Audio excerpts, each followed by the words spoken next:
Hello, this is Ayako Sekiguchi from Wellness Kitchen. This time, I'll be talking about how to make fermented sweet bean paste, as well as its health and beauty benefits. Since we're talking about fermented sweet bean paste, I'd also like to talk about fermentation this time.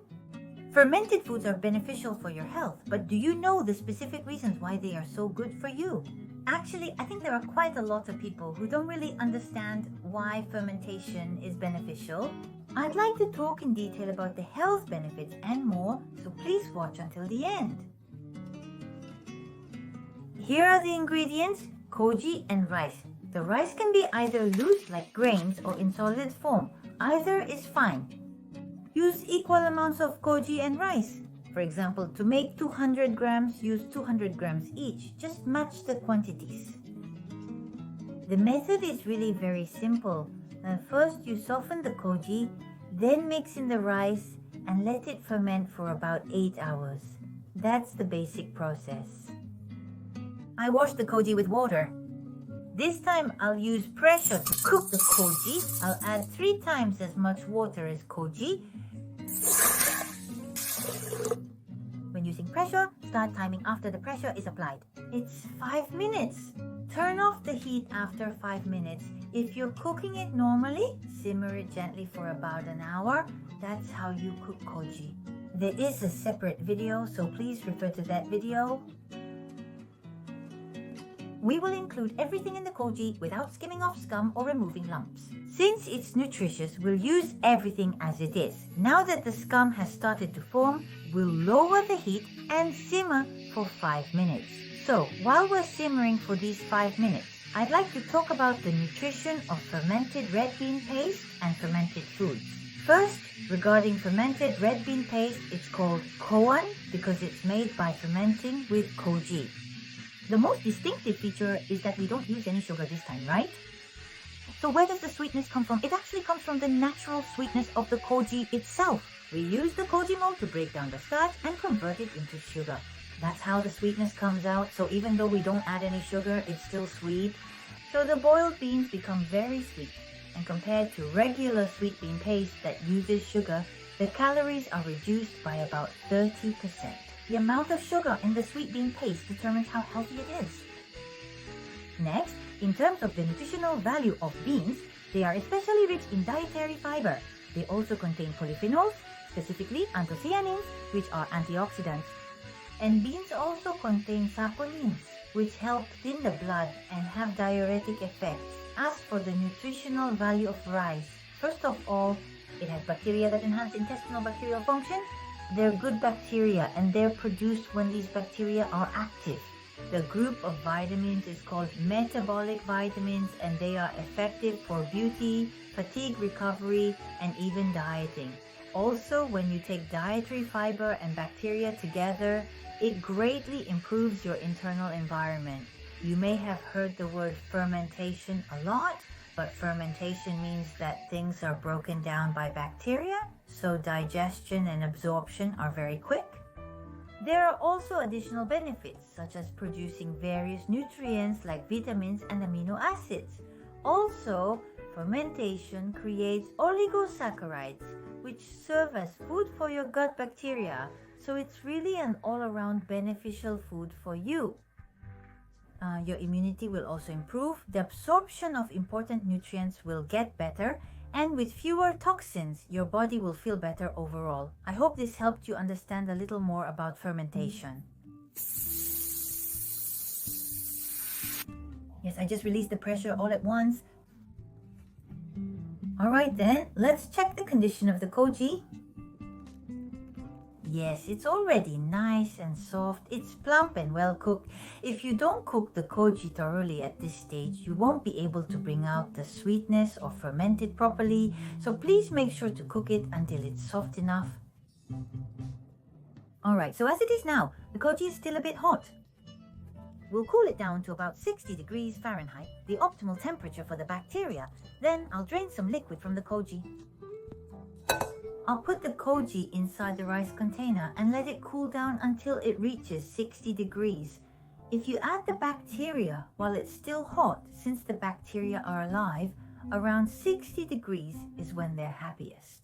so don't rush at this temperature range. Make sure to check the temperature before adding the bacteria and don't add it in a hurry.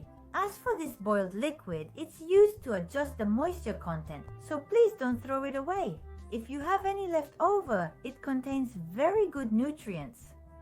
It contains plenty of polyphenols and saponins, so please drink it as a healthy beverage. The mixture has now cooled down to about 60 degrees. And this one here has also reached 60 degrees. Now let's go ahead and combine it with the rice.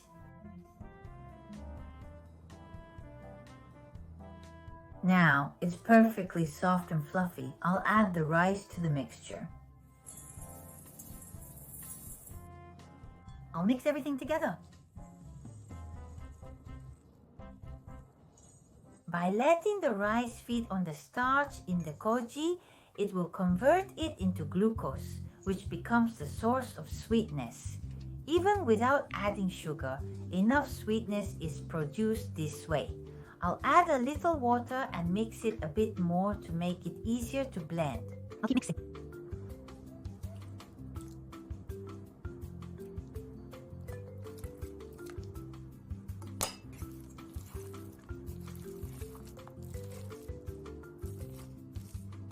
Alright, now from this state, I'll use this koji over here.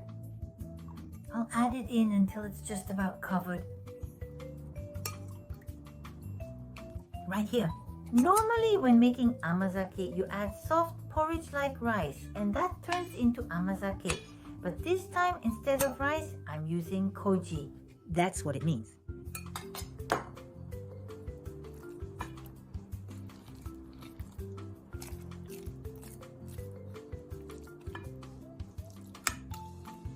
The softness of the final result will also change depending on how much water you add.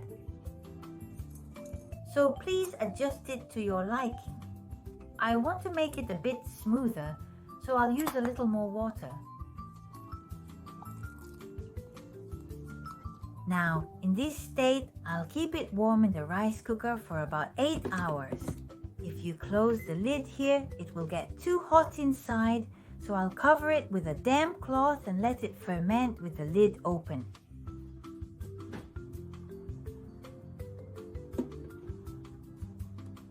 It looks like this now. After about 2 hours, please stir it occasionally. 2 hours have passed, so I'll stir it once.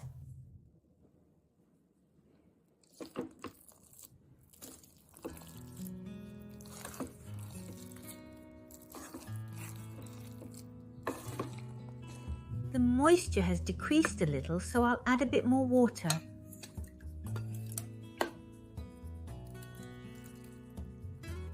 See the amount of moisture. Please adjust it to your preferred firmness. Cover it again with a wrung out cloth and let it rest like this for another 2 hours. Okay, it's been 4 hours. It feels pretty smooth now when I mix it.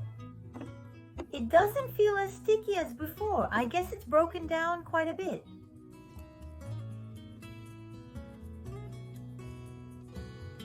Yeah, that's right. The sweetness is starting to come out. It's already become a pretty nice level of sweetness. I'll keep it like this for another 4 hours, stirring every 2 hours, just like before. Okay, just a little more. Okay, just like this. Alright, I'll keep going. Okay, 8 hours have passed. Okay, I checked. It doesn't look like it's changed that much, but it's got a nice sweetness coming out now. And about this firmness, well, here it is. Depending on the amount of moisture, if there's less moisture, it'll turn out a bit firmer. And finally, to bring out this gentle sweetness even more, a little bit of salt. You really only need a pinch, just add it in. This way, the sweetness will be emphasized even more.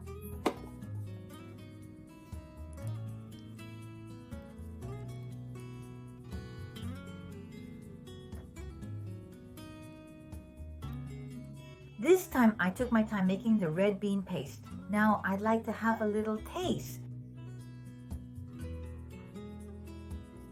The sweetness has definitely increased, but unlike sugar, it's not an overpowering sweetness at all. Honestly, there's zero guilt with this. If you make a batch and keep it on hand, it's really a comforting food, especially during the cold winter months. I think it would be nice to dilute it with a little hot water and enjoy it like a drink, so please give it a try. Thank you so much for watching until the end. I'll see you again in the next video.